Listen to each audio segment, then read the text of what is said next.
अंतर्दृष्टि प्राप्त महापुरुष ही जीवन मुक्त कहा जाता है। पकड़ो, कोई भी क्षण भजन के बिना ना जाए।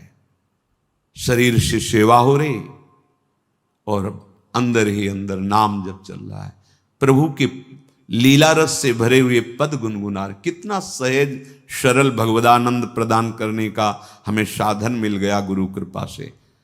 सेवक शरण सदा रहे, अनत नहीं विश्राम। कै वाणी हरिवंश की, कै हरिवंश ही नाम। या तो नाम मंत्र चल रहा है और या वाणी जी गुनगुना रहे हैं। एक क्षण भी न जाए। देखो, प्रयास करो। गुरु कृपा बल में ऐसी सामर्थ्य है, अहंकार में नहीं। एक क्षण भी भजन के बिना ना जाए, अंतर्दृष्टि तभी खुलेगी। तीसरा, ये विश्वास कर लो, संसार के किसी भी भोग में सुख नहीं है। कभी तुम्हें तृप्ति नहीं मिल सकती, क्योंकि है ही नहीं। ये भूत के लड्डू हैं, चाहे जितना खा लो पेट नहीं भरेगा, और ना खाओ तो ललचाते रहो। इसलिए तुम्हारा ललचाना ना हो, नाम जप करो। ये विश्वास करो महापुरुषों के वचनों से, भोगों में सुख नहीं है। कितना भोगोगे? महाराज ययाति ने अपने शरीर से तो यौवन अवस्था का भोग किया ही, अपने पुत्र की यौवन अवस्था लेकर फिर भी तृप्ति नहीं हुई। तब उन्होंने कहा, संपूर्ण संसार के ये सब भोग भगवत विमुख व्यक्ति एक को दे दिए जाएं तो भी वो तृप्त नहीं हो सकता, क्योंकि नहीं है। कल किसी ने प्रश्न किया था, ऐसा ऐसा हमने सैकड़ों ऐसा ऐसा सब किया, तो हमने कहा ईमानदारी से बताना, वृंदावन में बैठे हो, क्या तुम्हारी तृप्ति हुई, क्या सुख हुआ? तो चिल्ला के रो के बोला, नहीं, नहीं होगी। विनिश्चितम बदामि तेना अन्यथा वचांसि। गोस्वामी जी के, मैं झूठ नहीं बोल रहा, सत्य कह रहा हूं। हरिम भजन्ति, बिना भजन के तुम्हारे इंद्रियां, तुम्हारा मन, तुम्हारा हृदय शीतल हो ही नहीं सकता, विश्राम पा ही नहीं सकता। ये जलाती रहेंगी कामनाएं, तृष्णा, वासनाएं। इसलिए पहले समझ लो, गुरुजनों के वचन मान लेने से निकल जाओगे।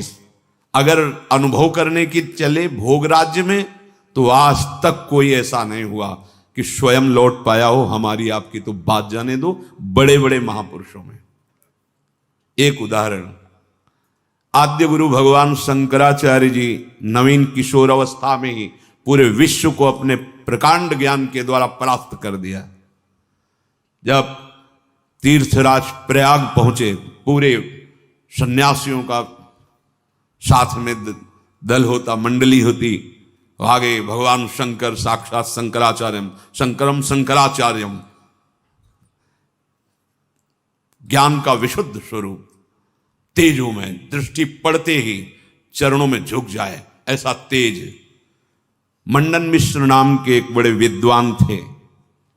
भगवान शंकराचार्य जी ने उनसे कहा, सत्य को स्वीकार करो या तर्क। उन्होंने तर्क स्वीकार किया, पर ज्ञान समुद्र भगवान शंकर से कौन जीत सकता है, परास्त कर दिया। उनकी पत्नी बहुत विवेकवान बुद्धिमान थी, आई और प्रणाम किया और कहा, प्रभु आप संपूर्ण विजय अभी नहीं प्राप्त किए, अर्धांग तो अभी बचा हुआ मैं भी हूं, मेरे प्रश्न का उत्तर दे दो, तब हम दोनों परास्त माने जाएंगे। अभी तो आधे अंग को परास्त किया, आधा मैं हूं। बात सत्य है। बोलो, रति में स्त्री को सुख मिलता है या पुरुष को प्रधान सुख? अधिक सुख किसको मिलता है? बहुत प्रवीण थी, जानती थी, बाल योगी है, अनुभव शून्य। अगर ये कुछ बोलते हैं तो आपका अनुभव है ऐसा?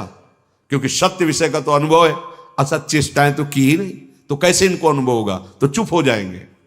पूछा, मुस्कुरा दिए भगवान शंकराचार्य, समय चाहिए इसके लिए। हाँ देती हूं। एकांत हुए अपने सब संतों को लेकर और गुफा में कहा कि मैं शरीर छोड़ रहा हूं, ये सन्यासी शरीर है, महायोगी थे, मैं इसका अनुभव करके उसको बताऊंगा। आप हमारे शरीर को गुप्त रखना और ऐसी ऐसी पद्धति से सुरक्षित रखना, प्रकाशित ना होने पावे कि यह शरीर यहां है। ध्यान के द्वारा देखा कि एक राजा का शरीर छूटा है, अपना शरीर छोड़ा उस वहां सौ रख करके विलाप हो रहा था। अचानक हरकत आ गई शरीर में, प्रवेश कर गए आद्य गुरु भगवान शंकराचार्य। इसके पहले अपने शिष्यों को बता गए थे, मैं वहां उस शरीर में प्रवेश कर रहा हूं और भगवान हरि की माया बड़ी प्रचंड है, कहीं ऐसा ना हो कि उस वैभव सुख में राजी हो जाए। तो एक मोह मुद्गल स्तोत्र की रचना करके दे दी थी, ये आके सभा में सुनाना तो ये सब ठीक हो जाएगा। आद्य गुरु भगवान शंकराचार्य ज्ञान समुद्र, वो कह रहे हैं कि कहीं ऐसे वैभव में, राज वैभव में बुद्धि राजी ना हो जाए, इसलिए मोह मुद्गल स्तोत्र, भज गोविंदम गोविंदम भज मूढ़मते, पूरा स्तोत्र है, ये सुनाना के राज दरबार में। जे ही हरकत हुई शरीर में, तो अब तो महान खुशी, नहीं राजा जीवित हो गए, बड़ा आनंद उत्सव मनाया गया। अब शरीर तो राजा का, लेकिन अंदर योगी, महायोगी, लौकिक चेष्टाओं का बिल्कुल ज्ञान नहीं। रानी बहुत बुद्धिमान थी, समझ गई कि राजा तो पधार गए हैं, इनके शरीर में किसी योगी का आवेश हुआ है। कोई योगी तो क्या, हमारे राजा ही तो है ना। उसने गुप्तचरों को आदेश किया, कहीं भी किसी योगी का शरीर दिखाई दे तो उसको तत्काल नष्ट कर दिया जाए। पहले ही भगवान शंकराचार्य जी ने गुप्त रख लिया था, बता दिया था सुरक्षित रखना। सारी चेष्टाएं उनको सिखाई रानी ने। वास्तविक काफी समय हो गया, शिष्य इंतजार करते रहे, भगवान शंकराचार्य जी वापस ही नहीं हुए। ये मोह मुद्गल स्तोत्र जाके कहा तो बस गा करके वो बाहर निकले, भगवान शंकराचार्य जी अंतर्धान, तो राजा का शरीर फिर ऐसे वाकई फिर बताया। तो भोगों में और योग में दोनों के अनुभव करके बड़े बड़े महापुरुषों ने देखा, केवल भ्रम, कहीं कोई सुख नहीं। हम महापुरुषों के वचनों को माने, अनुभव करने के लिए ना चले। अनुभव करने के लिए जब गए तो आद्य गुरु भगवान शंकराचार्य भी अपने शिष्यों को मोह मुद्गल प्रहार करके मोह का नाश करना, क्योंकि उस शरीर में जाने पर हो सकता है मोह बद्ध कर, ये भगवान की प्रचंड माया है। तो गुरु वचनों को मान लो, शास्त्र वचनों को मान लो, अनुभव करने गए तो फिर फंस जाओगे। वो तो समर्थ भगवान है, लीला करके दिखा रहे हैं, अपने इतनी सामर्थ्य नहीं कि भोगों का अनुभव करके फिर उनका त्याग करके भगवत मार्ग में चले।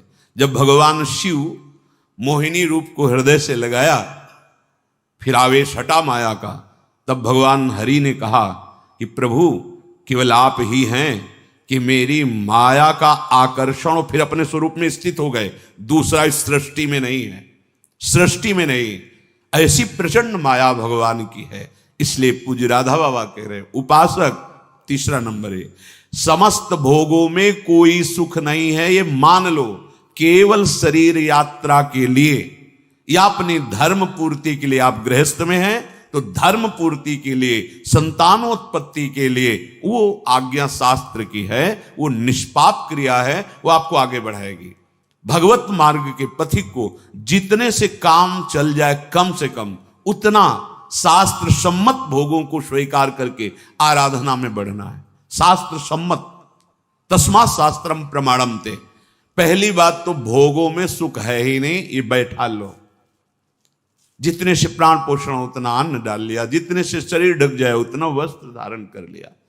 निरंतर शांत और निरंतर, एक क्षण का अंतर न पड़े ऐसा भजन, और भोगों में सुख बिल्कुल नहीं है ऐसा। जैसे कोई दुर्गंध युक्त स्थान हो तो हम नाक बंद करके चलेंगे क्योंकि बड़ी दुर्गंध है। कोई मल बमन आदि पड़ा हो तो उस दृष्टि नहीं डालेंगे। ऐसे भगवत मार्ग में चलने वाले पथिक की दृष्टि बड़े से बड़े आकर्षणकारी भोगों के प्रति होती है, ध्यान रखना।